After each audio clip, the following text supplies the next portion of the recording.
Did you think that The Last of Us Part 2 felt too long? In this video, we're going to cover a whole bunch of stuff. We're going to dig into the 3-act structure. We're going to have a look at The Last of Us Part 2 story and apply it to the structure. We're going to do a whole bunch of stuff. This was a video that I recorded for the stream and edited down. Down the bottom, there are timestamps. Take advantage of them if you want to. If you have been watching the 3-act structure videos that I've been putting up recently, you can probably skip the first 30 minutes if you want to cut straight to the content. You'll lose a little bit of context, but really that's it. Anyway, look at the thumbstamps, enjoy the video, and let's dig into why The Last of Us Part 2 might feel too long. Welcome to my TED Talk called Why Feel Too Long. In this video, we're going to be looking at the structure of The Last of Us 2. We're going to pull it apart, break it down. We're going to be looking at all of the three main characters. We're going to look at each of their story structures. We're going to talk about how each one of those story structures fits into the whole narrative as a part, and then we'll look at each one individually. Basically, just answer the question, why does this game feel as long as it does? This game is interesting in the sense that it's much longer than its predecessor. It came out to interesting reviews, and some of that was centered around this idea that the game was too long. What we're going to cover is the background of the problem, so we'll talk a little bit about sort of where the stance of the media was on this kind of topic. We will basically address what we're going to kind of like dig into. We're going to talk about how we're going to tackle that problem, or how we tackle a problem like this, that is basically a problem with story structure and how the structure is going to come across to the person that is consuming the work. If you're sitting down and you're watching a movie or something like that, how exactly would you assess that as a problem? We'll talk about that. We're then going to move into a quick breakdown of what the 3-act structure is, just so that this is all one encompassing unit, so I don't have to send you off to other places to be able to work out what the 3-act structure is. Just about everyone kind of has an inherent understanding of what the 3-act structure is, and so it'll probably be super quick. Then we'll talk about exactly what the problem is. We'll break down the entire story and we'll look at the main characters. We'll break down Ellie's side of that story. Then we'll say why Ellie's story isn't very good without Abby's story in it. And then we'll break down Abby and Lev's stories. So we've got a whole bunch of stuff to cover. It's all centering around this idea of the story feeling way too long. This is going to be a very structural talk, right? So I wanted it to be very structural. The information in it is obviously directed at The Last of Us Part 2.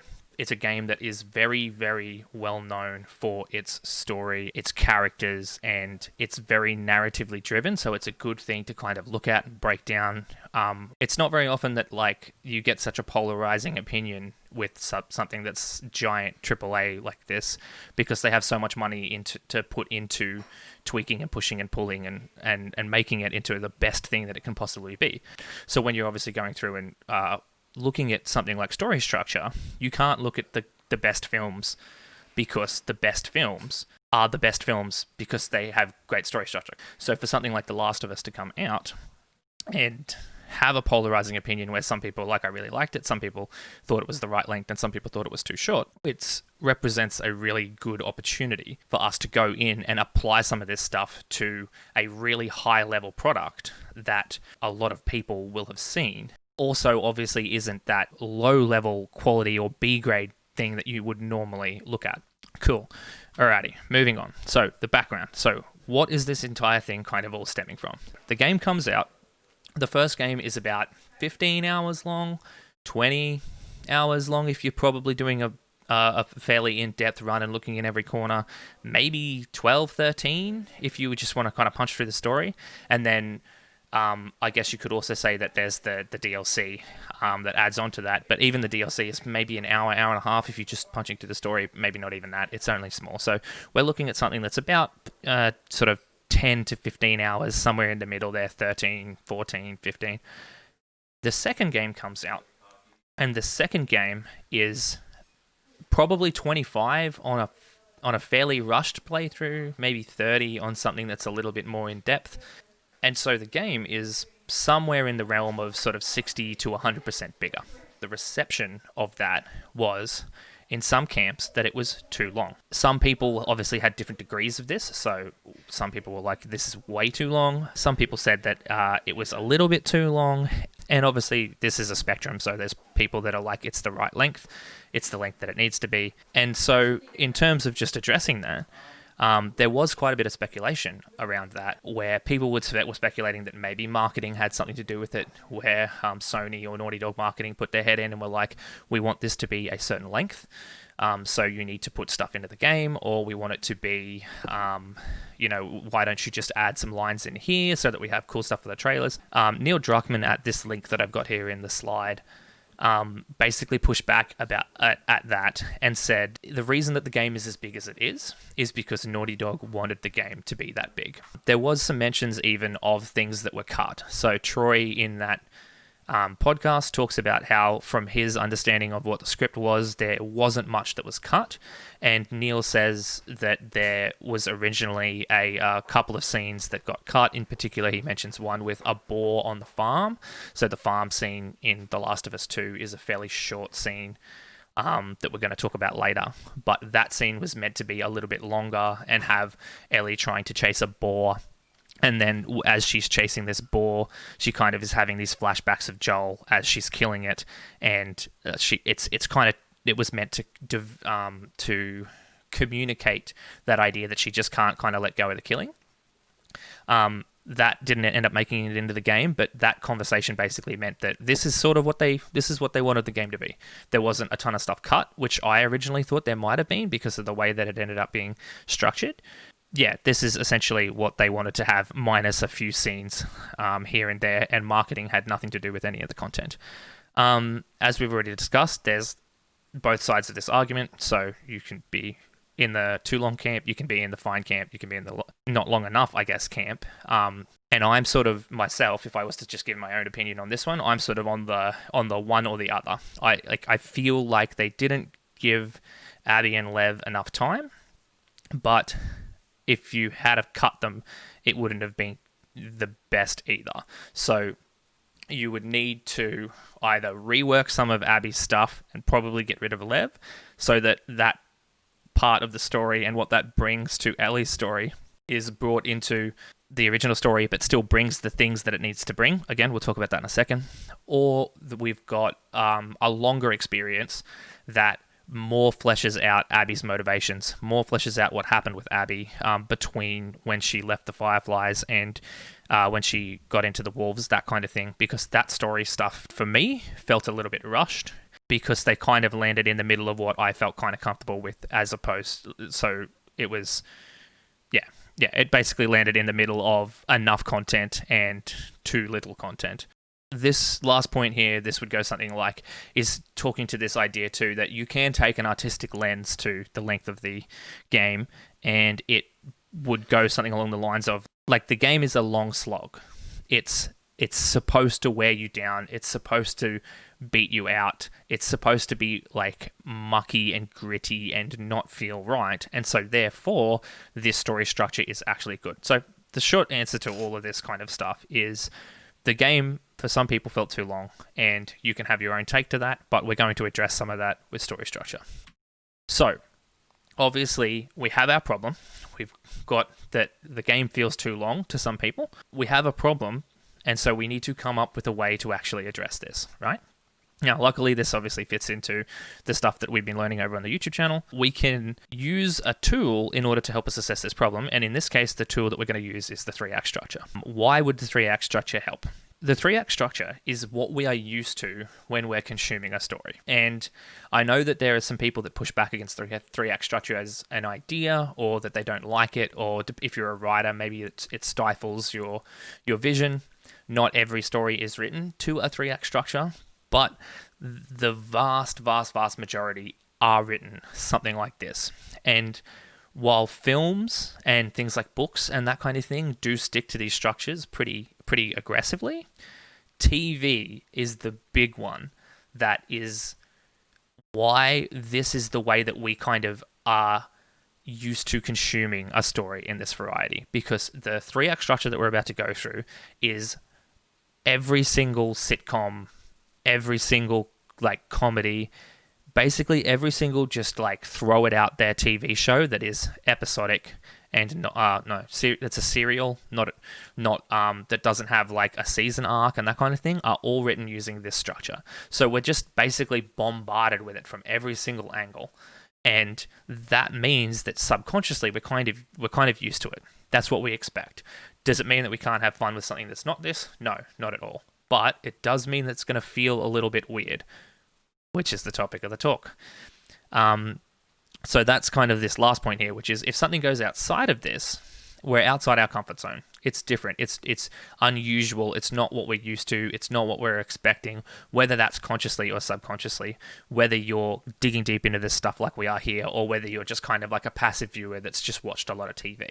The fact that the 3-act structure is both so heavily used in all of the media that we consume, and the fact that it's a structure that we can obviously dissect and look at the different parts of, that is how we're going to assess this problem. Let's do a really, really, really super quick breakdown of the 3-act structure itself. Okay, so this is the 3-act structure that we've been working through in our YouTube videos. It has all the different plot points that are relevant to the 3-act structure. Sometimes we start off with a prologue. A prologue is just a scene or something small at the start of the structure that basically just starts the story off with a bang. Big, boom, okay, here is the character, here is something cool that's happening, let's get the person engaged, let's get their adrenaline up to 10, let's get them let's get them invested in this thing early. We don't want to start off with something that's a bit slow and a bit draggy and risk losing them. Not as big a problem with something like a film where you've paid money to go into it. Obviously, huge with TV shows, big with smaller games, that kind of thing where you haven't made a big investment. We want to get them in early. So let's get rid of that. So we want to get them in early, but you don't have to have a prologue. The next thing that we want to do is basically, as soon as we can realistically do it, we want to introduce the character. The character that is going to be the main character for the entire thing. Ideally, it will be one person, or maybe not ideally, like normally it will be one person. Often you will see films, particularly like the Disney Dream Team movies that you have these days, like Rogue One and Solo and Avengers, and they're Dream Team movies, so they have like, we're following a band of characters around. Usually with those, you'll still have one character that's the main character. So maybe that's Solo, maybe that's, I forget her name, but it's the female lead, Jyn. Is it Jyn Erso? That's not right. That can't be right. Anyway, it's the female lead for Rogue One. So we're following one character around. So we want to introduce that character as soon as we can, so that hey, I got it. Yeah, it is. That's amazing. That's actually crazy.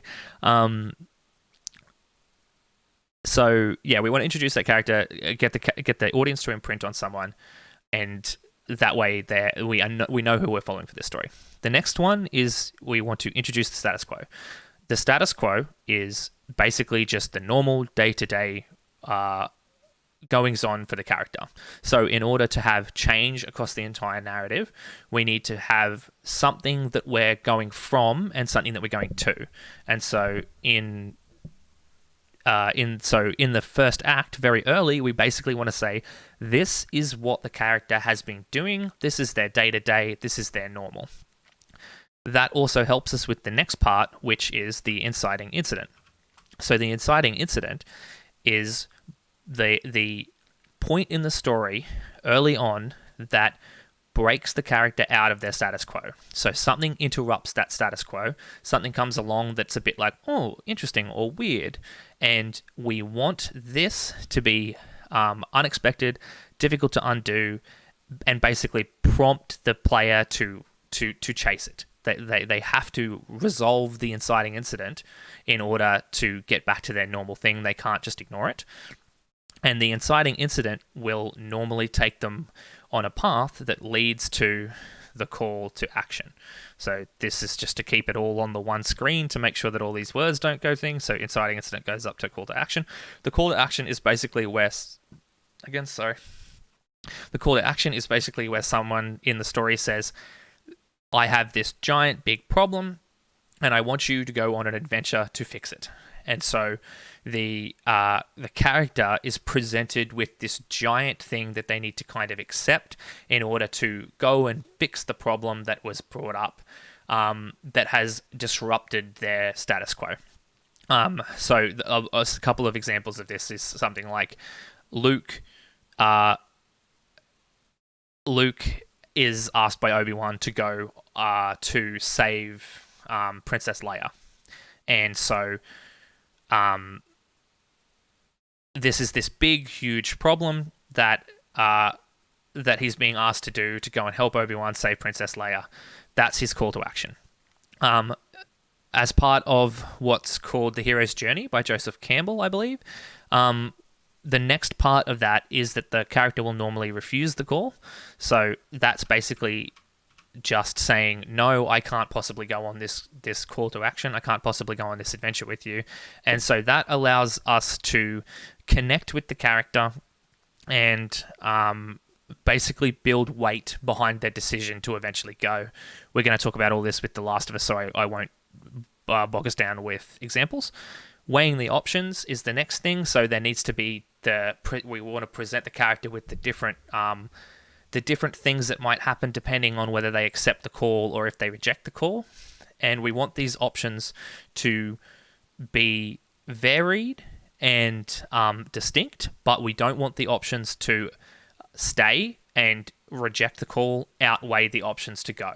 The character kind of needs to go on the story, needs to go on the adventure, otherwise we don't have a story. And they need to be expected to go, otherwise the audience will just be like, well, why didn't they just stay? It wasn't that big of an issue. So we present them with a bunch of options, and then they go through and weigh all those options up, and then we have the first act plot twist. The first act plot twist is when something happens that is unexpected, that will remove some of those options or will reframe some of those options and basically make it impossible for the character not to go.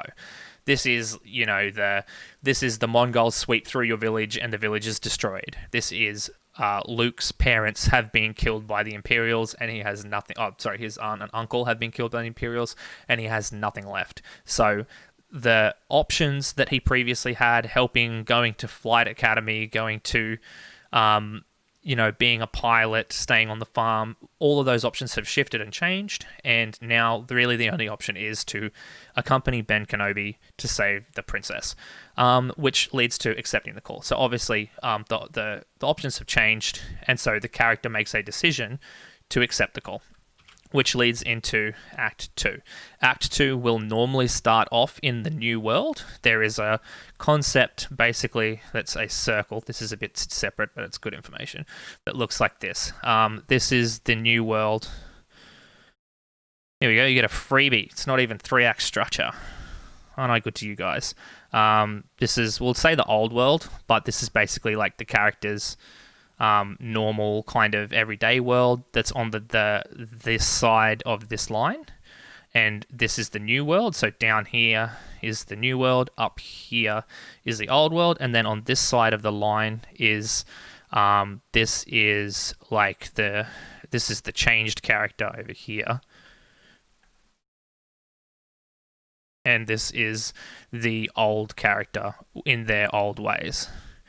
And so the story goes like this, around in a circle. And so at this point, the start of Act 2 usually will go from here to here. So the first act goes like this.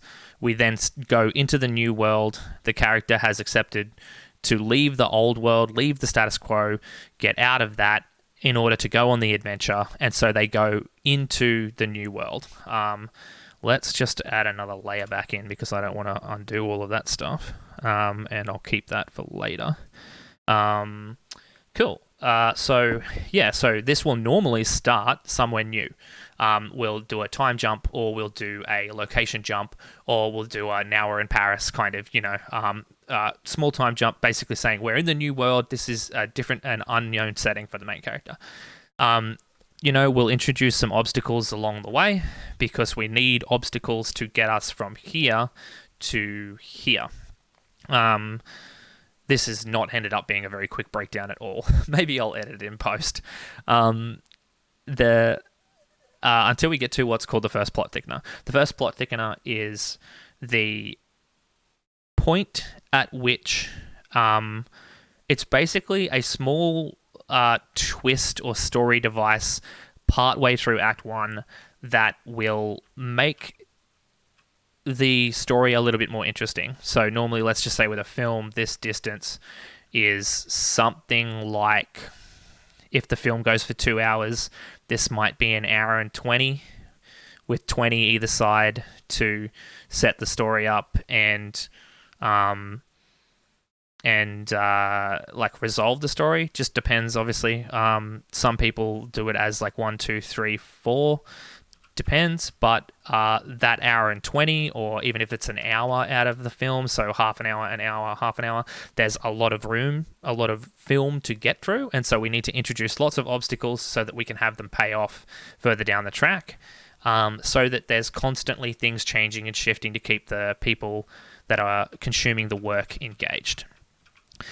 We get to the first plot thickener. This is usually what's called a raise of the stakes. So raising the stakes means that the thing that had the character invested initially has now gotten more intense, or there's been something else piled on top of what the character has at stake that makes the resolution of the story's problem much more important to the character. So the first plot thickener might be, this is usually something like, turns out things are a lot worse than they seem. We introduce a few more obstacles, maybe we pay some off, maybe we get to some new characters, and then we build up to the midpoint. The midpoint is, I think my headphones just turned off. So midpoint, we're moving up to the midpoint. The midpoint is a very high point in the structure. So it's a very intense piece of the structure of the story. Usually it will represent a reversal. And what a reversal is the things have been going well for the character, and so the midpoint will be a big a battle or a big event that changes that. And so things start maybe not going the best for the character, or obviously you can have it the other way around. Maybe the character has been getting knocked down and punched and is out of things and isn't doing so well. Well, the midpoint can be a reversal where things start to actually come up for them and start working out. Either way, it's usually that. It doesn't have to be that. It can be a big victory. It can be they finally get the thing that they've been working towards up until this point, something like that, but it's a big high point in the story. This is kind of a big high point so that between this first act plot twist and this second act plot twist here, which is the revelation, we have a point to work towards that's going to be very big, very intense, crazy for the audience, so that we've got something to kind of tide them over from this point to this point. That then leads into that reversal, which is why the midpoint then leads into the crisis. The crisis is a point where something goes wrong for the main character and they nearly lose out on the entire opportunity to resolve the story's problem. So this is the boy says something dumb and the girl dumps him in like a rom-com movie, that kind of thing. This is like Obi-Wan's dead, and so it's like Luke has lost his mentor, that kind of thing. And that is normally why the midpoint is a reversal. So if we're coming up into the midpoint, we've been kicking off goals, we've been killing peeps that we're supposed to be killing. We get to the midpoint, something goes wrong, and then we come back down. We hit the crisis. So Obi-Wan dies here. We come back down. It depends, but Obi-Wan dies somewhere between the midpoint and the crisis here, and then we come back down into like the crisis. The crisis basically is the event that leads to the character's lowest moment. So this event triggers this state in the character. The character's lowest moment, and this is starting to get a bit of a mess, so let's get rid of that. The character's lowest moment is where they are the furthest from their goal. They've been going along this plot the entire way. They've been doing all that they can to try to succeed. Something has happened in the crisis that has meant that they are now the furthest from their goal that they have ever been. This point is related to character growth and character change. It's at this point that they are their lowest, and they need to, between here leading up to the revelation, they need to find it in themselves to make a selfless act to continue the story. So they could obviously go back home and decide that they don't want to, I don't know, win the cheering championships or something like that, but instead of taking the easy way out, they find in themselves what it is going to take to continue, and realize that they are the person that can resolve the story's problem.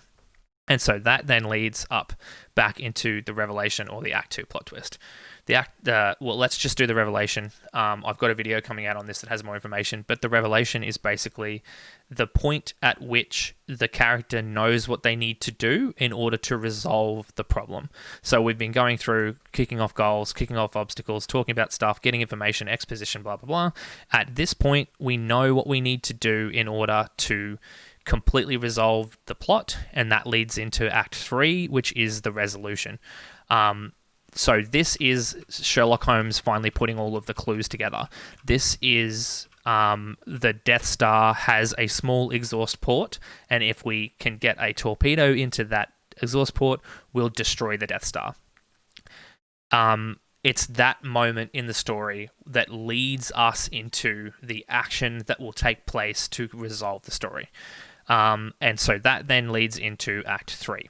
Now, normally between when we have our revelation and the start of Act 3, there will be a time jump. Doesn't have to be, but normally there will be. We know what we're doing here. We know what we need to do, so we don't necessarily need more drama in here unless we have side characters or B-plots to get us to Act 3. And so we just skip ahead in time. This also gives us the option to do any prep. This also gives us the option to make assumptions in off-screen about things that might have happened or that kind of thing. So if it's like, if there's a situation where a character might be like, oh, I know a guy that can get us some blah, blah, blah that we met back here. Maybe we met Bill, and Bill can give us some, I don't know, RPGs or something like that will help us get through the wall of the enemy base here.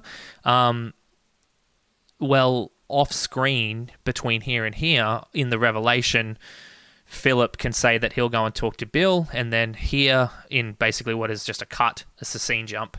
Now we have RPGs. So everything was set up beforehand, and we can kind of jump, set all the preparations. We're all good. This is fortifying Winterfell kind of thing. We can take some liberties in just assuming that we all spent some time fortifying Winterfell or whatever, which then leads into the resolution. So this is the final battle. Everything is resting on this. Things are intense, and we need to confront the big story problem. And if we have an antagonist, we need to defeat the antagonist. This is pretty much just a series of goals that are all kind of set up from previous obstacles that we've encountered, so that they're not sort of just out of the blue. So that will be, essentially, we want the character to be very busy in this part. We want the character to be doing lots and lots of things, and so we need lots and lots of obstacles left over that we've previously set up within Act 2 to be able to knock them down one after the other to get through Act 3, leading up to the final confrontation. In this part, if we've got B-plots, side characters, if we've got anything like that, we want them to get their stuff done, get in, get it over with, say the sayings, do the things, kiss the girl, all that kind of stuff. That's for the side characters, not for the main character. All that kind of stuff. I'll just that one. To get out of the road of the final conflict. The final conflict is the fight with the bad guy. It's the big bad boss battle.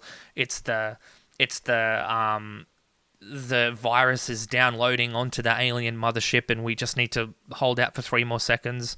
It's the it's the final moment that is the conflict with the antagonist or the big bad. It's kind of yeah, that's what it is. And so that leads basically immediately into the climax. So the climax is the point that fixes the story's problem. It's the point that fixes everything. We've resolved the issue. So if you've got, the big bad guy is trying to, I don't know, like drawing from Full Metal Alchemist or something. Maybe the big bad guy is trying to suck all of the souls of something, of a town, into the gem. We've defeated the big bad guy in the final conflict. Now the climax is destroying the gem. We destroy the gem, and that's fixed the problem. Now no one can use this thing anymore. And the music is blaring, and everyone is happy, and it's the biggest moment in the movie. We finally did it. And then after that, we just return into the last part here. So we basically come down off the climax and we return to the status quo, or we establish a new status quo depending on what you're doing, and that is where we show how the character has changed. So if they had a problem back here, maybe they didn't have a girl at the start and the point was that the whole movie was a rom-com about getting the girl. Well, now we see the girl and the guy over here as a functional couple doing stuff. So we can see how his original status quo back here was something, and we can see how that has now changed to the new status quo as a result of all of the obstacles that he's encountered along the way and the climax of the story. So that's it. That's the 3-act structure. That was way longer than I wanted it to be, but hey, these things happen. With that understanding, we can go back to here. Let's talk about The Last of Us 2. With all of that knowledge under our hat, let's talk about The Last of Us 2. So, what is the problem with The Last of Us 2 feeling too long? And I'm going to give you a spoiler right now so that we can kind of look at it and you can have it in your head while we're talking about it. But the problem with The Last of Us 2 is that the structural implementation of Abby's story is a mess. It's in the wrong place. And that is why it feels long. I'm not saying it's bad. I'm not saying that the content is bad. I'm just saying that structurally, it's a mess. Let's talk about the story of The Last of Us 2. Let's break that down. Okay, I'm going to do it like this. So we're going to quickly go through some stuff here, and then I've got another document over here that has some lines on it for the different characters' stories. So bear with me, hold on out. We're gonna do some stuff. So introduce the character. Obviously, we have the opening scene with Joel and Ellie. Joel and Tommy. That's our sort of jump straight in, keep things interesting. Everyone's like, oh, what's gonna happen after the first game? Straight away, we get the characters interested by saying, hey, Tommy, I did all the bad shit, and obviously gives them also an opportunity to have a last time on The Last of Us, and we go through all the stuff that Joel did at the end of the first game, because it's been 10 years or 7 years. 7 years, is it? It's been a while. So then we introduce the status quo. So we go back to Jackson, and then we jump across to Ellie. Ellie is going on a patrol with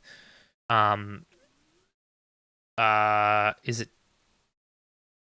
It's Dina. Yeah, sorry. It's been a little while. So Ellie is going on a patrol with Dina. We see the town. We see day-to-day life for everybody. We see what things have been doing. We see how people have ended up. We learn that Joel's living in a town and he's softened somewhat. We learn about the patrol routes, and we learn about the Jackson's walls and all that sort of stuff. So this is the day-to-day. This is what we've been doing this entire time. Ellie and Dina go up into the old Firefly base and get it on, and then the inciting incident happens, which is Jesse busts in and finds them and says that Joel is missing.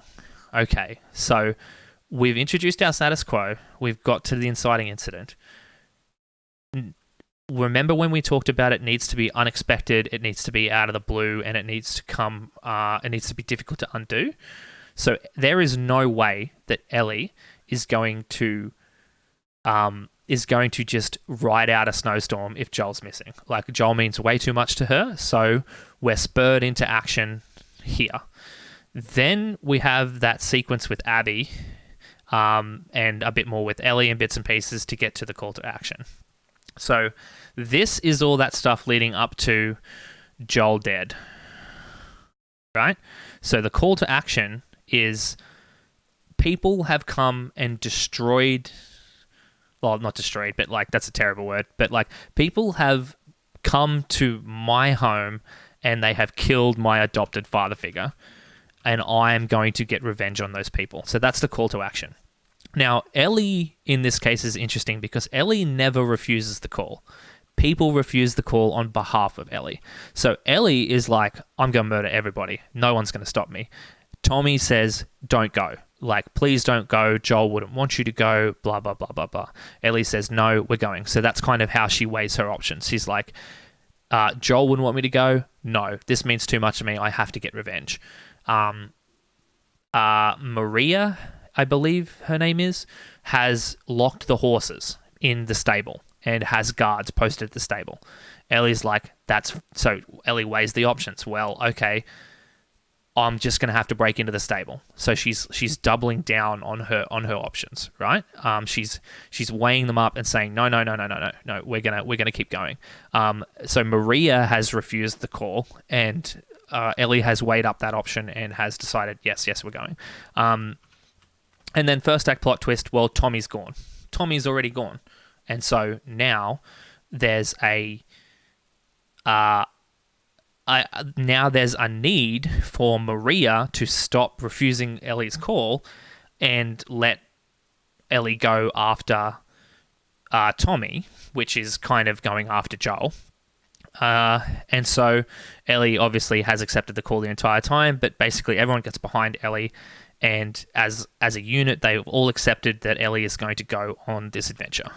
Then what happens next? Remember when I said that we were going to jump forward in time, probably to the new world? Well, we jump forward to just outside Seattle. So we're in the forest, we kind of come out of the forest onto the highway, and we go up to the main gate. So we're now in the new world. So we're out of Jackson into the new world with where there's Ellie. In Seattle. There's Ellie. A dumb thing to say. Too many things going through my brain at once. Okay. Things happen. Dina gets caught. They have to escape the school. The open world section is probably about here, which was my favorite section of the whole game, leading up to the first plot thickener. Now, because of the way this game is structured, in the sense that it's like day 1, day 2, day 3, and then obviously on the other side with Abby's stuff, day 1, 2, and 3. So 1, 2, 3, which kind of gives away what the midpoint is. The way that I would interpret this is the first plot thickener is Dina is pregnant. So up until this point, Ellie is on a quest to kill Abby, and there is nothing stopping her from doing that, and there is no reason why she can't turn back, right?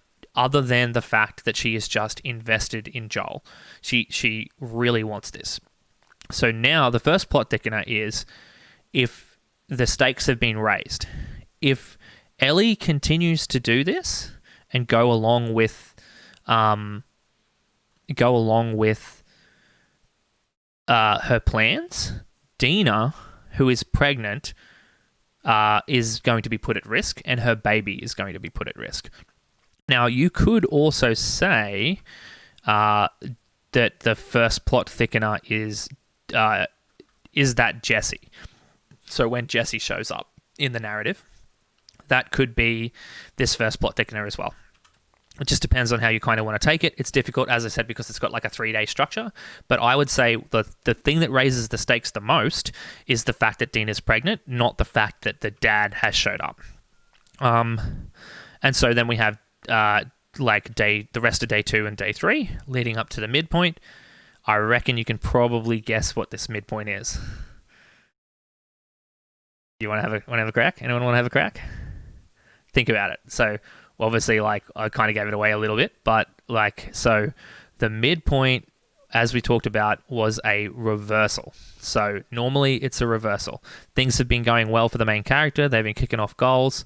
They get to a point where there's a big, high intensity moment, and there's normally a reversal.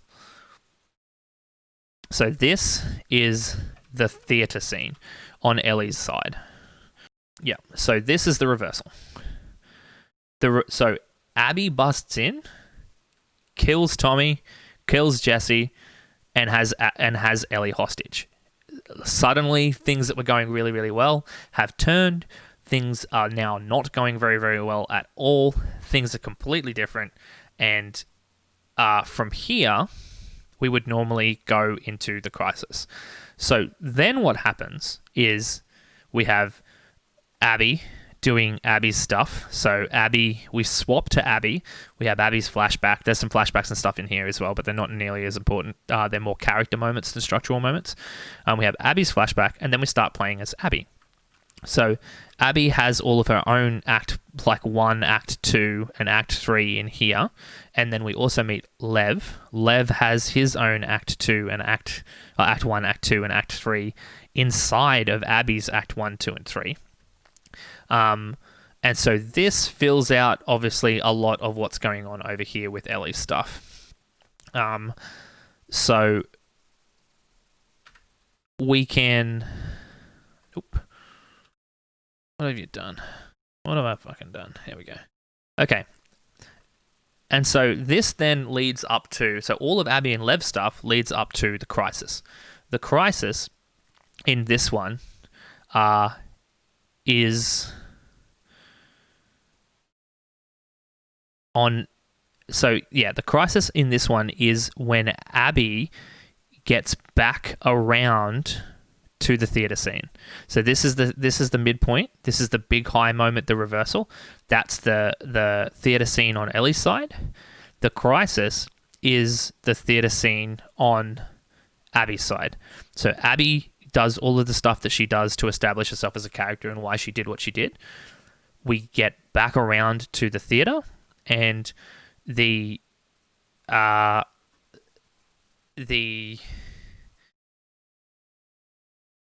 like she defeats again, like, this is so impersonal, but like, she basically beats out Ellie within an inch of her life.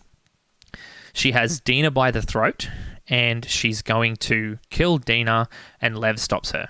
So Ellie is almost entirely defeated and is then left to make a decision about leaving Seattle, when Abby luckily spares her for a second time, which leads into the character's lowest moment. The character's lowest moment in this situation, again, you can probably guess, is... Oh my god. Is the farm sequence. So Ellie is as far away from her goal of avenging Joel as she has ever been. She is afflicted by PTSD, flashbacks of seeing Joel, and like, I guess also like, and she feels a little sorry for what happened to Tommy, kind of thing, right? So this is as far as she has ever been from her goal of avenging Joel. And so then that leads into this, which is the PTSD flashbacks and the leaving in the night. So Ellie realizes that the only way that this is going to get better for her is that if she goes and kills Abby. And that's obviously after Tommy comes in somewhere in here and says, hey, we basically found Abby. So Ellie realizes that the only thing that she can do to fix this is to go and kill Abby. What did we talk about? Jumping forward, laying preparations, blah, blah, blah, blah, blah. We have a little scene with Abby in here somewhere. I would have to look it up. But essentially, Ellie jumps forward to Santa Barbara. So we jump forward to Santa Barbara. We have overcoming obstacles and preparations and blah blah blah blah blah. So this is the character needs to be busy. Remember how we said we want to give the character lots of things to do? So the character, strings up the guy or escapes the guys, gets the information from that dude, breaks into the compound, makes a bunch of people, allows a bunch of the slaves to leave, and that leads up to this one. Which is the final conflict, and that kind of also in this case encompasses the climax. But so the final conflict, obviously, we get Abby down from the pillars, we walk over to the boats, and we try and beat the shit out of each other.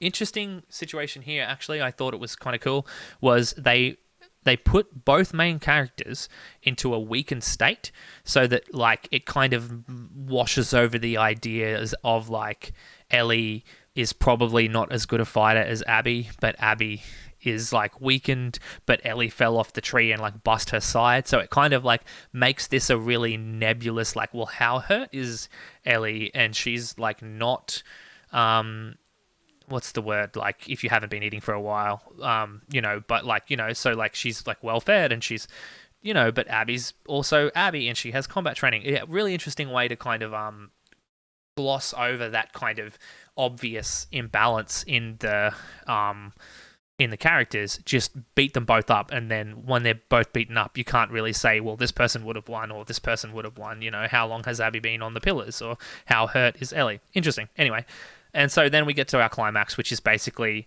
Ellie deciding that this is just a cycle of revenge that continues to happen and happen and happen, and deciding to let Abby go. After seeing Lev and realizing what she's doing. So that is the climax. That's the whole story has been about getting revenge, and we realize that that's not the answer. And then so we have our return to the status quo after that, which obviously is the farm. The farm is labeled as an epilogue, which would normally come kind of after here, but essentially even as an epilogue, it's effectively doing the same thing as returning to and establishing a new status quo. So we get back to the farm. Dean has moved out. Ellie's stuff is left over. The place is obviously abandoned. And we realize that Ellie can no longer play guitar, and she has emancipated. Yes, that was the word that I was looking for. You're right. Yeah, Ellie has realized that. Not realized, but so Ellie has lost her two fingers, and so she can't play guitar anymore, and so she's lost basically the thing that Joel gave to her as his parting gift kind of thing. That's not very elegantly put, but there is that level of interpretation similar to the first game where she comes back, she hasn't got the fingers, and so she puts the guitar down and leaves it, and what does that mean? And so that's kind of up to people to interpret. Some people like to think that she's kind of put Joel behind her and she's left him behind. I always take the wrong take that from what other people think, but I'm sort of leaning on the idea that she's kind of lost a part of what Joel kind of gave to her. She's lost this part of her dad kind of thing, and that's her kind of accepting that her decisions were stupid and not a good idea, and that this was revenge is not the answer. Anyway, okay, so now what does that look like over here for each of the characters? So each of the characters is I've plotted out here on this little graph, right? So Ellie obviously is in blue, Abby is in orange, Lev is in pink. And so, okay. So if we think about our problem now, why does all of the stuff with Abby feel too long? Why does the game feel too long? And it's because with this structure, this would normally be let's just say 25%. This would be 50%, and this would be 25%. That's 22. 25. the way this actually pans out is in hours.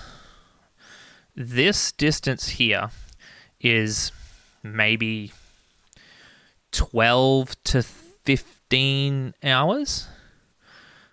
So what's effectively 50% of the what we're used to as a plot, of what we normally consume as a plot, is 12 to 15 hours.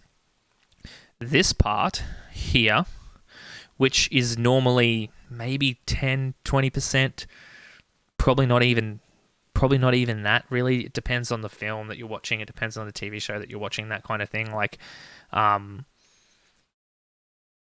yeah, but this is maybe 10 to 12 hours going from my time. So almost the same length as this.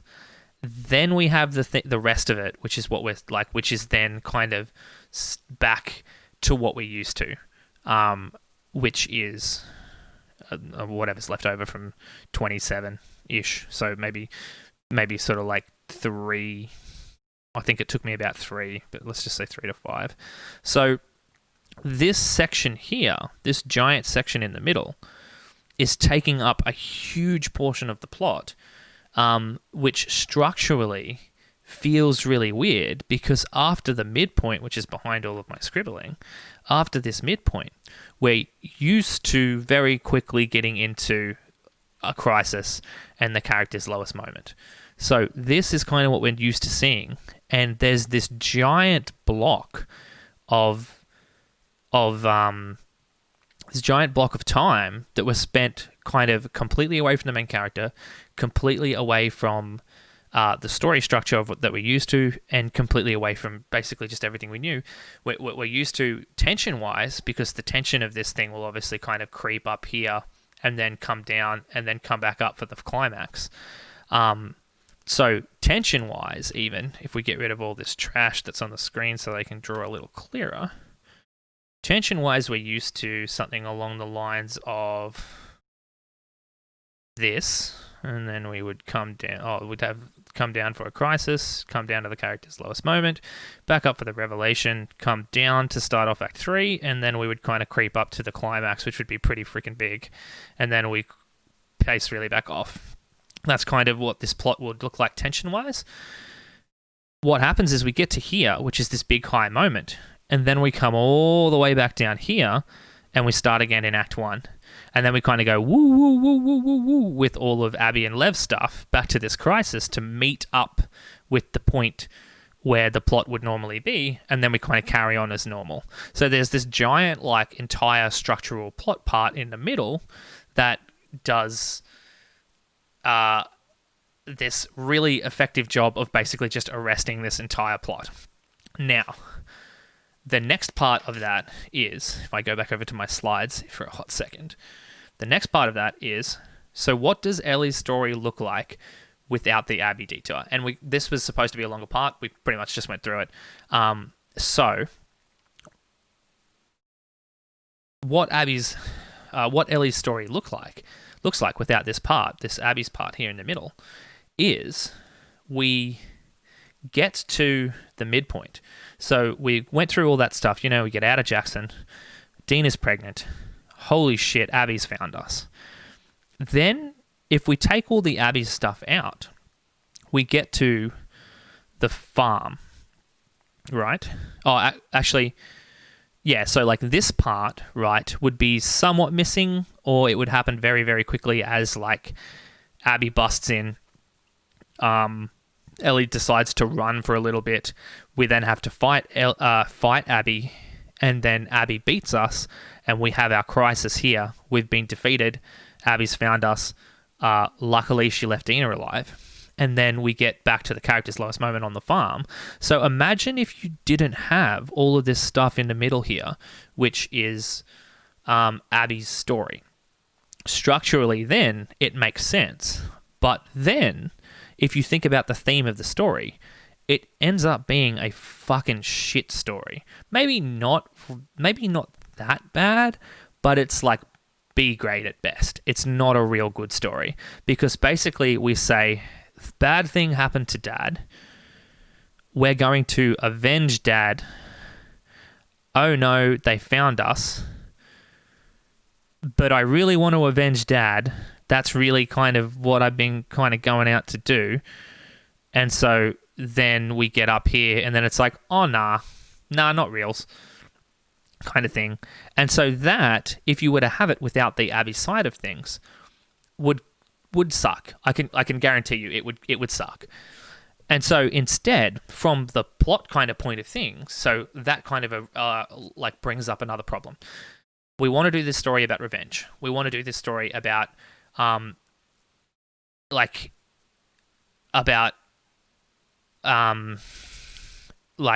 Ellie's had this problem and she keeps leaning in and she keeps leaning in and she keeps leaning in to this idea that like revenge is going to fix this. I need to avenge Joel.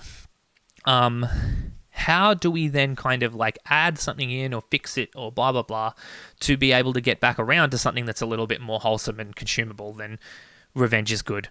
I'm going to just keep revenging until I eventually revenge. And what it seems that they've done is they said, well, let's establish what it's like from the other side. So instead of just leaving Abby, which at this point, you know, let's keep in mind, like, Abby's an asshole. She kills Joel. Abby busts in and beats Ellie again out of nowhere, which I'm sure they would have changed if this was the direction that they were going for. It wouldn't be that. But for point of explaining, we would only know about Abby killed Joel. Abby busts in and beats up Ellie. Ellie has been defeated by Abby, and then we go to kill Abby. So, like, Abby here in this sort of situation is the faceless villain. She sucks. We hate her. She's terrible. And the player will 100% empathize with Ellie the entire time. They'll be like, fucking hate that bitch, man. She sucks. I want to kill her. I've been killing people in video games this entire time.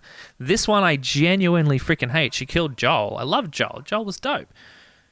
Let's kill, you know. And so obviously then you have this like violence begets violence narrative that just doesn't land at all, because the motivation is entirely let's kill Abby.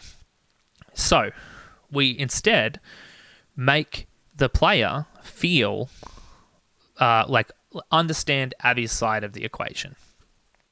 That's probably the easiest way to realize that this is a narrative that is going to be violence begets violence begets violence kind of thing. How do we put that into this story? Because we have all of the points for Ellie's story all kind of mapped out. Where exactly do we put all of the Abby stuff in here? And I think the problem was that they were like, let's just put it all fucking here. Here is where we put it. And that's just ended up arresting the flow of the story. It's arrested the flow of the gameplay. It's just basically been like, okay, we're going to just put this on pause for a hot minute, off the back of a giant cliffhanger, and we're going to make you play 10 hours of gameplay in order to get the rest of the story that we need you to have, so that when we eventually put you through this stuff, you don't just think Abby is this faceless, terrible person kind of thing. So, I mean, like, I guess in terms of like the purpose of the talk, that's pretty much why that feels like crap. Because Ellie's story has all the beats in it that it needs to have, and then we've just jammed in a bunch of stuff to try and make you empathize with Abby while we still have the rest of the plot points around it, and we haven't spread that out across what we're kind of used to. And so it falls outside of that structure that we talked about way back in the start that feels normal, and makes us feel uncomfortable. Now, from here, I've kind of like only just had a sort of general idea about what I was going to talk about. So that's sort of like Ellie's story. And we were talking about how like Ellie's story needs the context of Abby's story to convey that meaning of violence begets violence begets violence begets violence. And so I guess we can take a look at Abby's story now, if you want to, structurally, it's kind of going to have very little to do with the point of the talk, though. It's more or less just like I've bothered to go through and actually break that stuff down. So hey, might as well talk about it. So I might actually, because of the way this has panned out, I was going to talk about Abby's stuff, and then I was going to double back and talk about story structures and other things. But we might actually just do a note on other story structures and that sort of thing. So I'm not very across other story structures like the 5-act structure, the 4-act structure, and the dramatic structure. But in terms of the 4-act structure and the 5-act structure, what you would normally find is over here, you would normally find, let's get another layer going, that this part here is acts 1, 2, and 3. And then you would find that this part here is, I guess, actually, let's get rid of that stuff. 1, 2, and 3.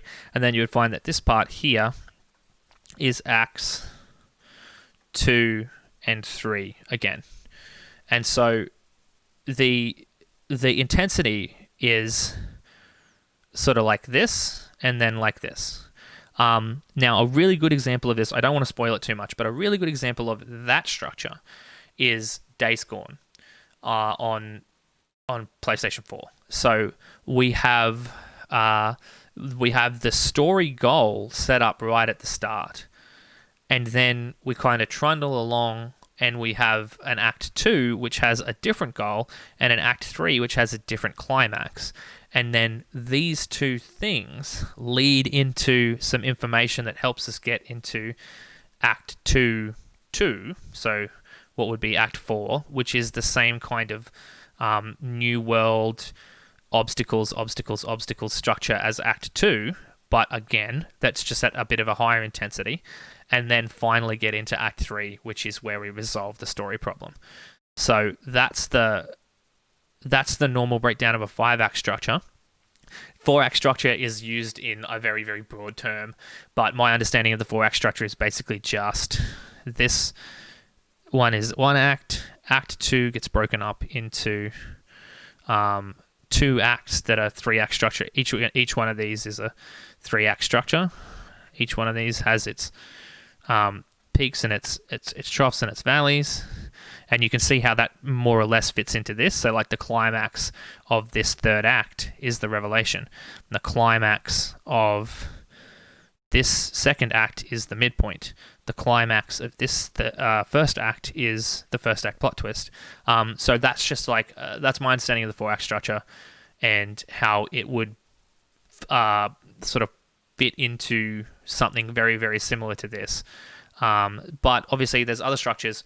And then the one that I am just 100% not sure about is the play structure, which or also called the dramatic structure, which is one that kind of deals with setting up a problem, having exposition, having a climax, and then having falling action, and then having the resolution from the thing. That's very difficult to see because there's trash all over the screen, but hey. So that's kind of, I understand that there's different structures, I understand that there's different things. And so now I might as well just go through and talk about Lev and Abby's story stuff because I bothered to break it down. So might as well record it and put it in here. Okay, so from this point we were going to break down Abby and Lev's stories. The stream kind of lost its way a little bit here. There's still a lot of really good content in there, so I've left it in the video itself for posterity, but it kind of starts to lose its way a little bit and never really finishes its point. So if you wanted to keep watching, go ahead, but otherwise this might be a good place to jump out because you won't miss out on too much.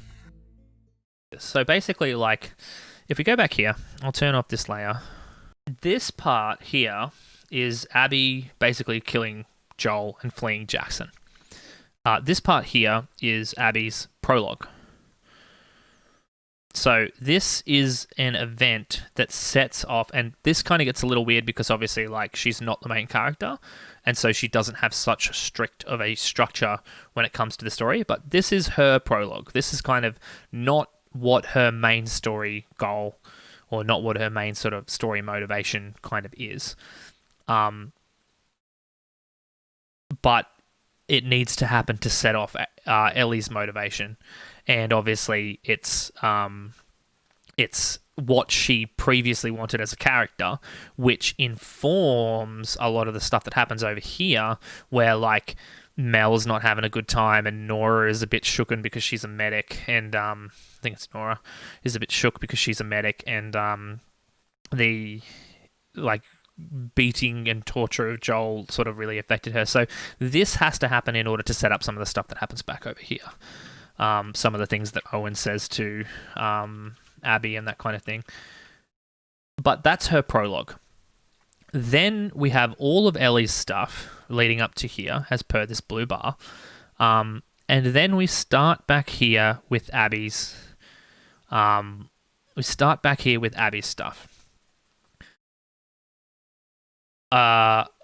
So we get to the end of the theater, we jump into Abby's stuff, and we see the flashback, which kind of it's a bit like a prologue to a prologue kind of thing. It's that little tiny bit of information that kind of gets us interested in Abby's story to begin with, before we really jump into what Abby's been up to since she was murdering Joel in the ski chalet. And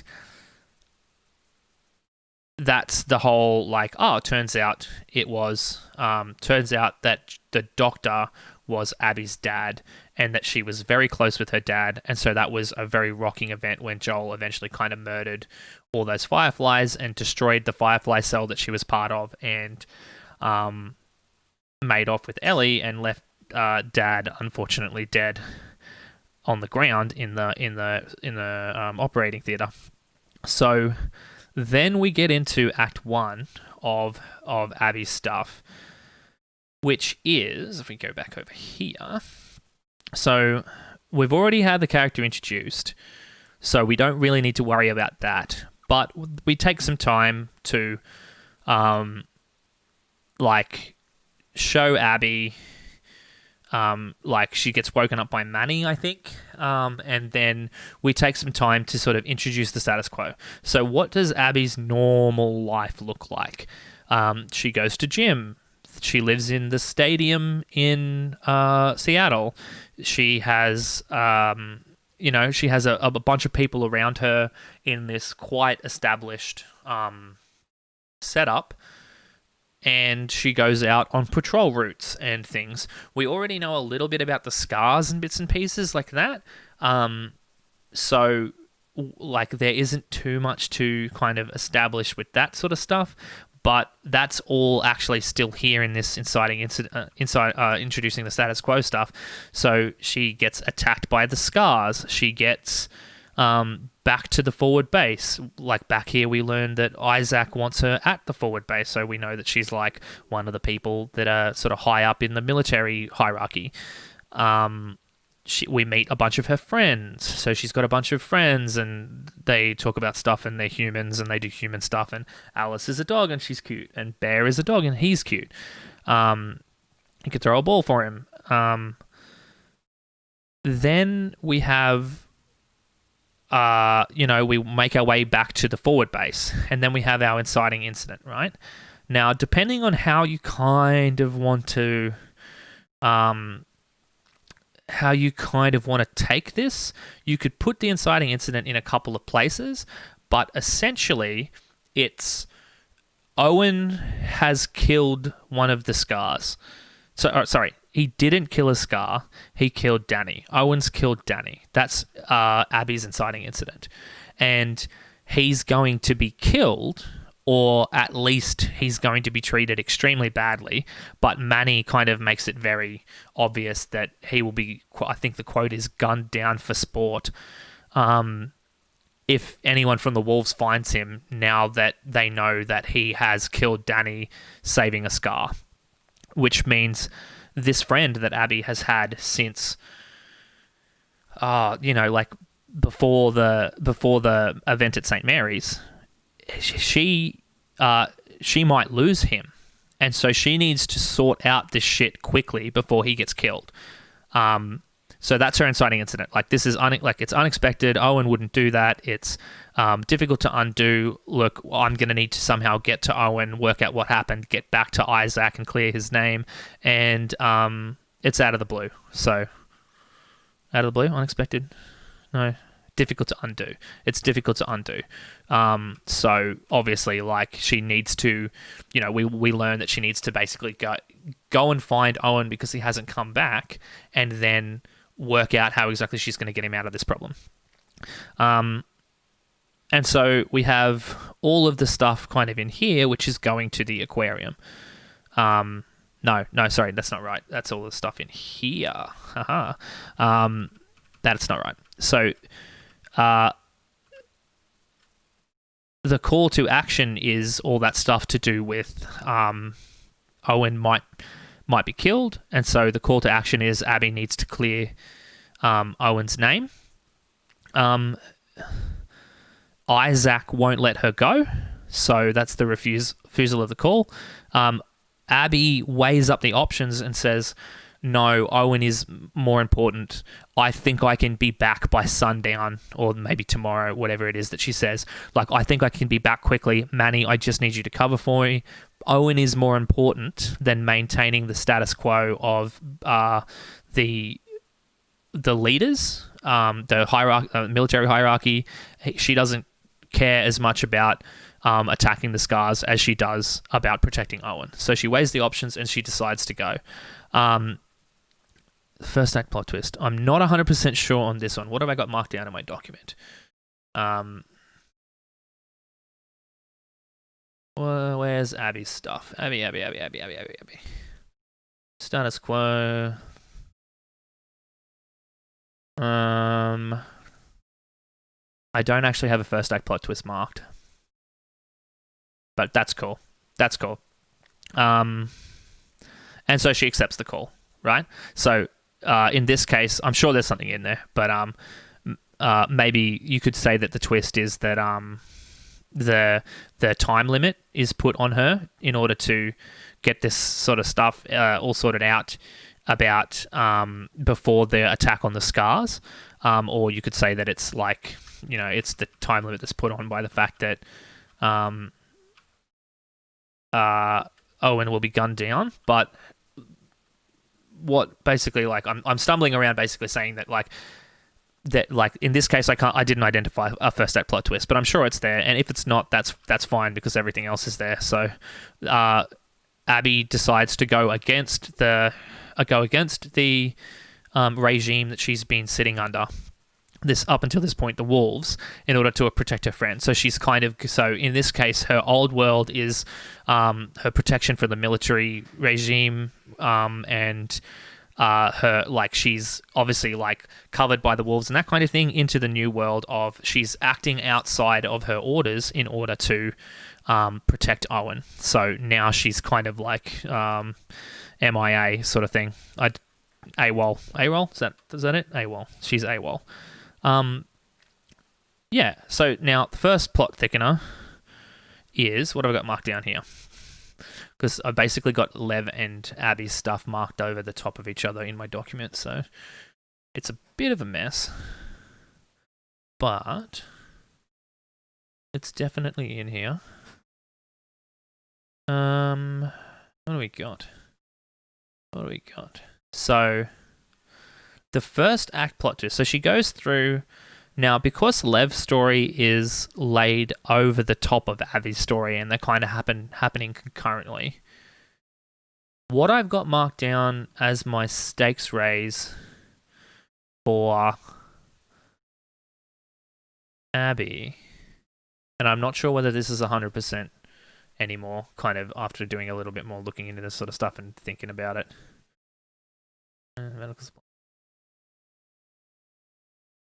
Yara's death, maybe? No. Yara's death is back over here at the crisis, because basically, I guess if we take a higher level kind of look, her character growth is she's lost the light here. So she's forgotten what it means to be a Firefly. And protect people and protect those who are innocent and protect those who are the downtrodden and that can't protect themselves. All the stuff that the Fireflies used to do in Boston, basically, like push back against the military regime. She's lost that. So the prologue and the flashback kind of determine that she's lost her light. Now she's just kind of acting in this military regime, destroying, like killing scars. Like Mel mentions back over here somewhere that like this is Isaac's top scar killer. Like she's just a murder machine basically, that's not feeling. And then so her other option, so her character growth is that she finds the light, right? She works out what it is to forgive and protect and that kind of stuff. So her crisis is I've forgotten. I've got it marked here. Let's go back over to that. So her crisis is Abby and Owen have been killed. So Abby and Owen, this is like her thing that, so like remember we were talking about how this is the thing that happens when Mel and Owen. Yeah, that's right. Did I say Abby and Lev? Sorry, probably said Abby and Lev. Yeah. So Mel and Owen die. This is the thing that like is sets her towards her lowest moment.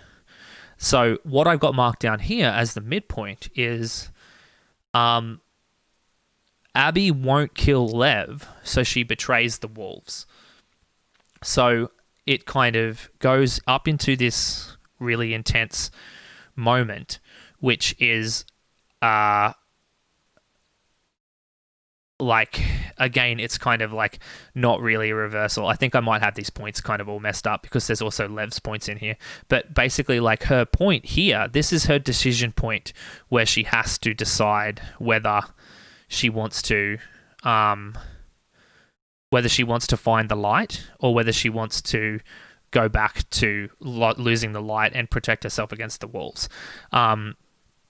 And so in this case, she chooses to find the light, and that leads over to the crisis. So she gets Lev out, and by choosing to protect those who are weaker than her, she gets back and realizes that her friends have been killed.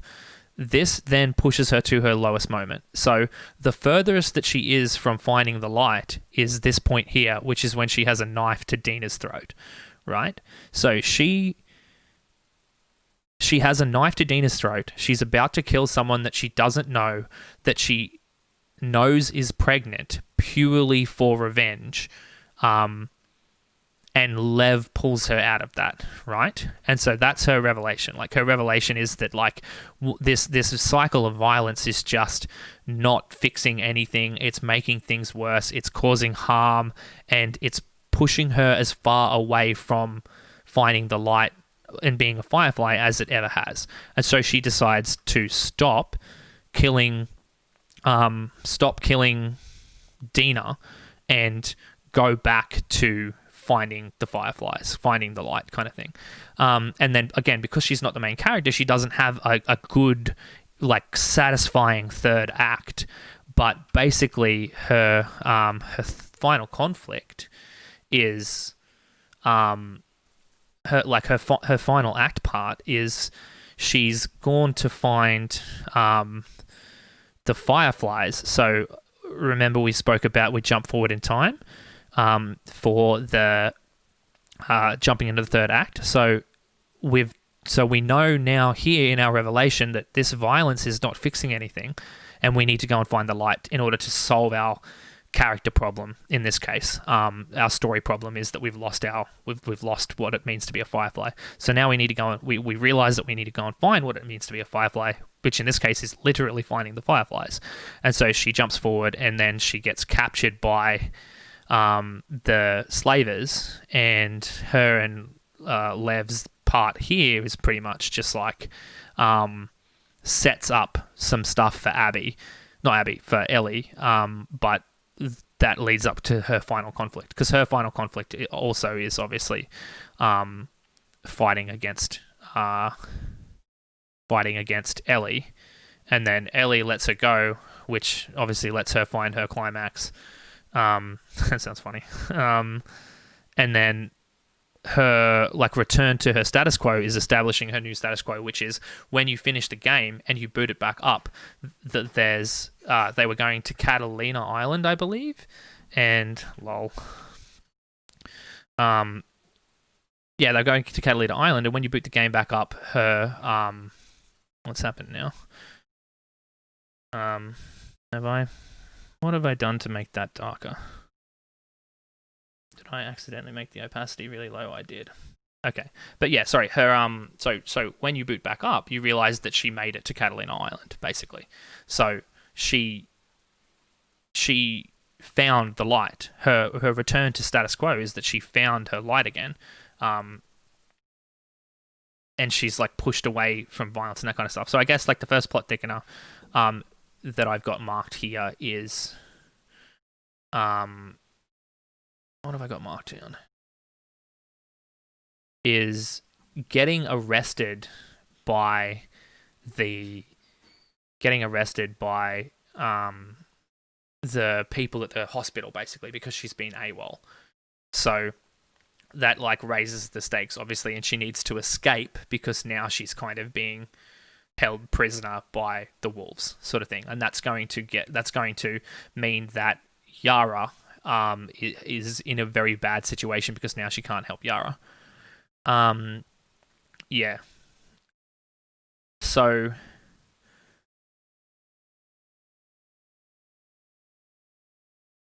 right. I've lost my place now.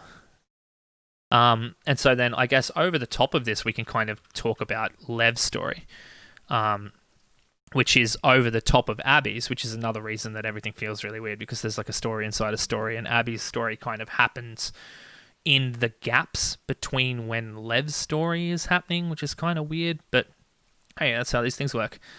That's what they went for. So while Abby's story is happening back over here, Lev's story kind of all happens in here. And so very inelegantly put, in the same way that we talked about how Abby's story is moving from having lost the light to finding the light, Lev's story is kind of letting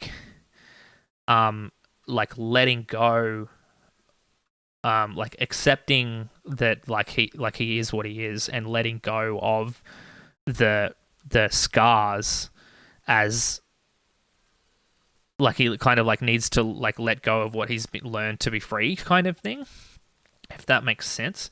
That's very inelegantly put, but so what I've got here obviously is what do we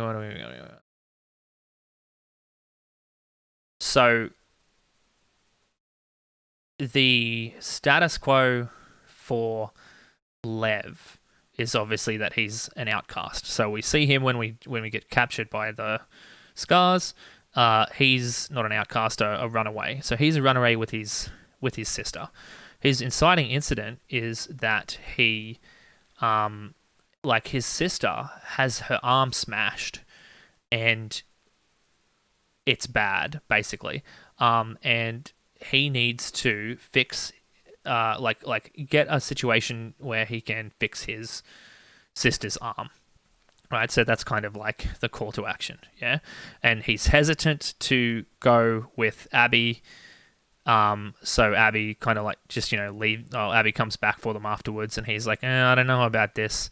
But eventually decides to go. Again, this is 3 stories deep, so this stuff is very much it's done in a line or a glance or a strategically placed pause. It's okay, yeah, all right, I guess we could probably go and help Yara out. That's because we're 3 levels deep at this point. So we've got our first act plot twist, which is Yara's arm has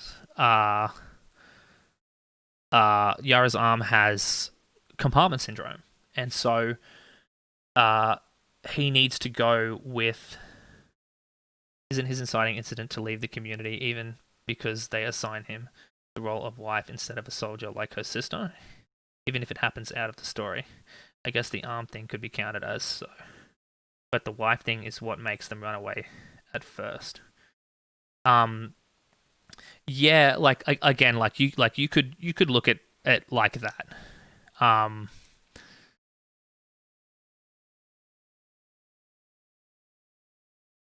Yeah. Okay. Let me think about that one. Isn't his inciting incident to leave the community? So okay, so in that case, like he's got to accept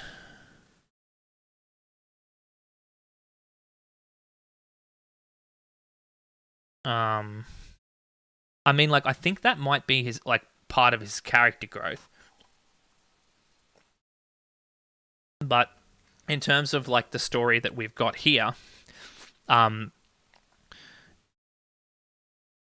he's escaped, right? So his current situation within the story is he can just keep going. And so something unexpected, something difficult to undo. What was the other thing? I always forget these three. Unexpected, difficult to undo. Anyway, something unexpected and difficult to undo needs to happen to motivate his story and his character growth. He 100%. That's 100%. Like I'd much rather have these conversations because like I said, like I've gone through this part of this. The talk is a little messy where I've kind of got a whole bunch of points and bits and pieces. So I'd much rather discuss it. It'll make for a better time. And so like now considering that, that's sort of where I'm at here. So something unexpected and something out of the blue needs to happen to motivate his character growth.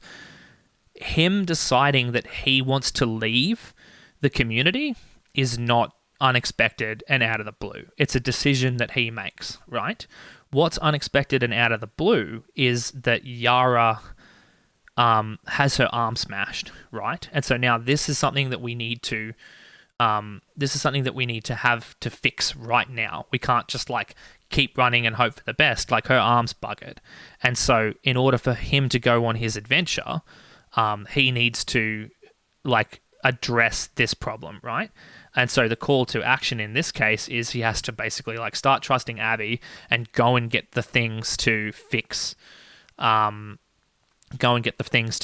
Yara's arm. So where were we? So he decides to trust Abby in that sense and take her through the back alleys and through the skyscraper to get to the thing. And again, like this is three levels deep. So it's pretty what's the word? It's not elegantly conveyed even in a story of this quality. So because of how little time it gets. What have I got as my first plot thickener? I don't have anything as my first plot thickener. Gee, a bit lazy on the first plot thickeners, aren't I? So this would probably be. Yeah, I'm not sure. So let's just go past it and we'll see if we can go back and work it out. What raises the stakes for Lev?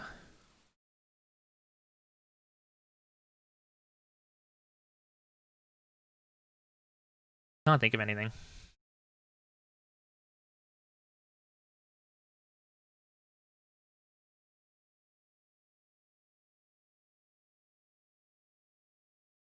Yeah, maybe.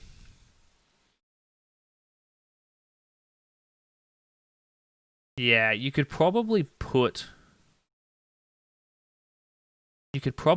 them either direction because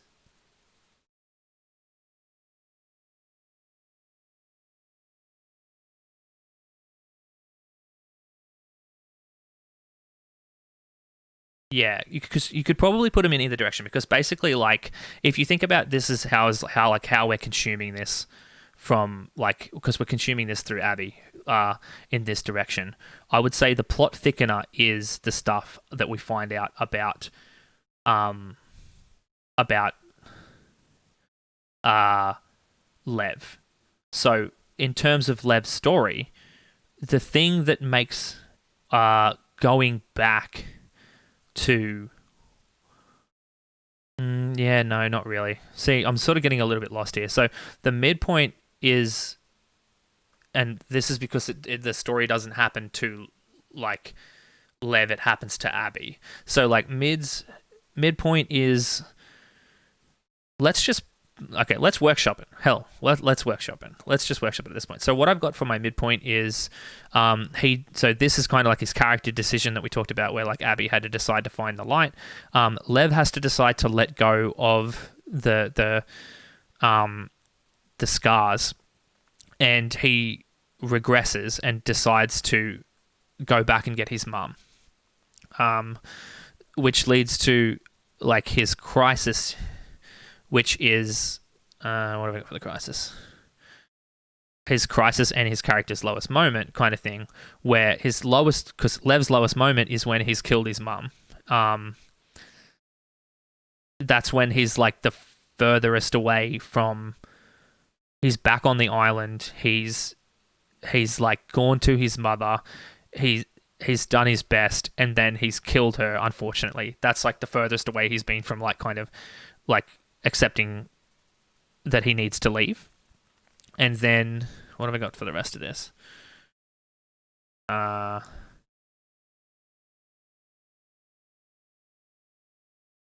So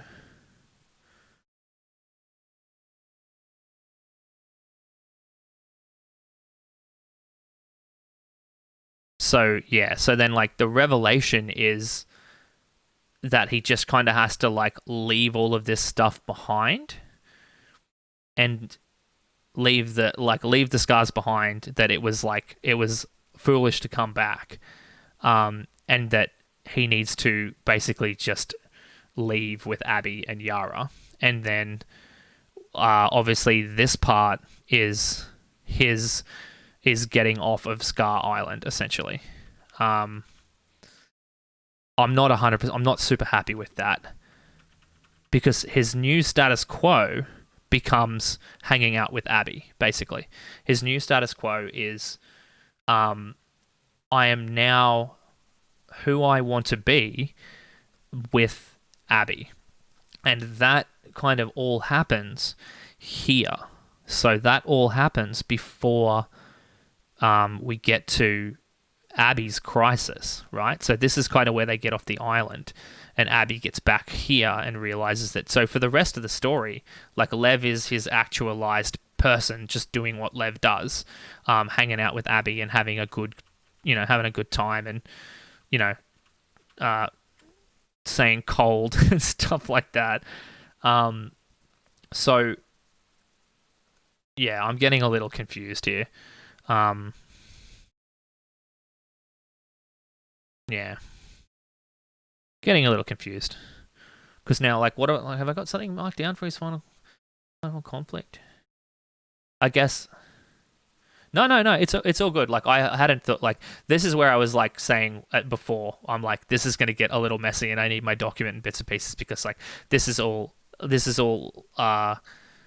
very kind of not the point of what I was going to kind of talk about. I mean, like if you're having fun, I'm happy to keep talking about it. That's the important thing here. I can always just cut it out of the YouTube video. It's not a big issue. So does he kill a Scar at the end of the escape? Can't remember.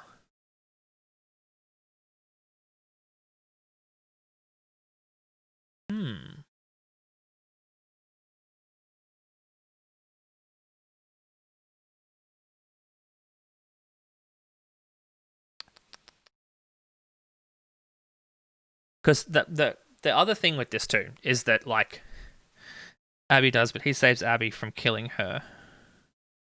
Abby kills the brute with one of Lev's arrows.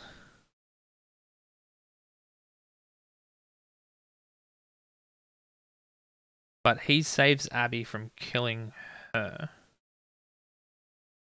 I'm not sure what you mean by that.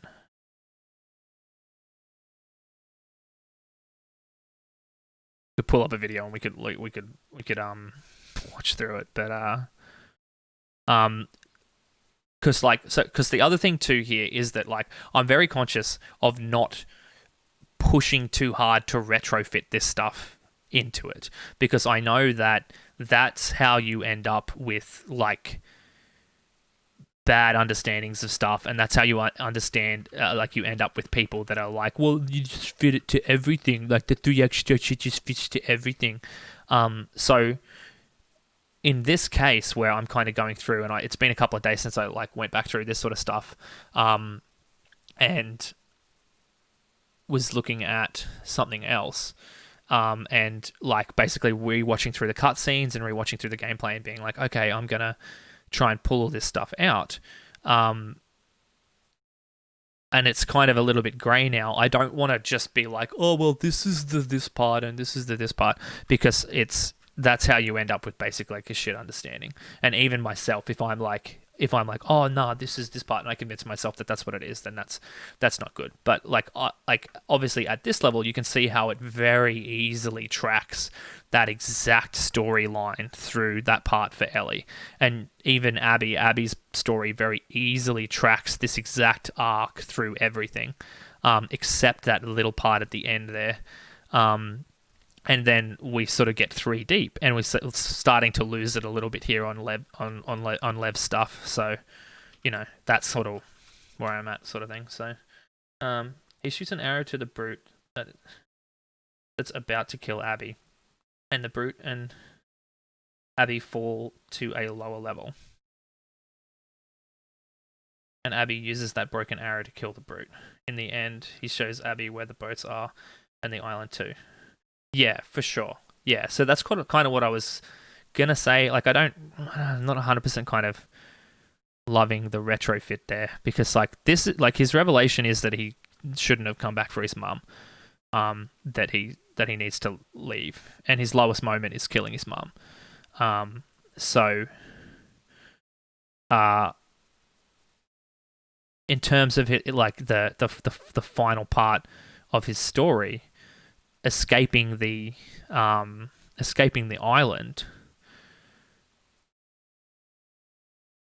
he doesn't really have an antagonist, and so his final conflict is kind of just getting off the island and getting to safety. And so the climax of his story, I was thinking, like, is there a moment where he makes a decision actively to like go against the scars, or is there a decision where he makes kind of thing? And I can't think of anything, and that's where I was asking about that's where I was asking about whether he kills one of the scars at the end, because maybe it's like up until that point he's like considers them as, you know, people, and he's like, well, not that he stops considering them as people, but like he, you know, he's all like, stop calling us scars, we're Seraphites, and like he still says the prayer, and he still says, you know, like he's still like part of that culture kind of thing. And so then he kind of makes a decision to kill a scar or something like that, which is his like moment of moving out of that culture kind of thing, and his climax where he's finally fixed the problem of being part of this culture that doesn't accept him, if that makes sense. Because remember, the climax is and maybe you seem to be able to remember this better than me. It's been a little while and I've been thinking about way too much stuff, but maybe you can remember what his story moment is. So let's ignore his final conflict for a second. What's his story moment? So like, what is the point where he's fixed the problem and turned off the death machine and everyone lays down their swords and for Lev? And so for me, I guess that would be he's escaped the island, maybe.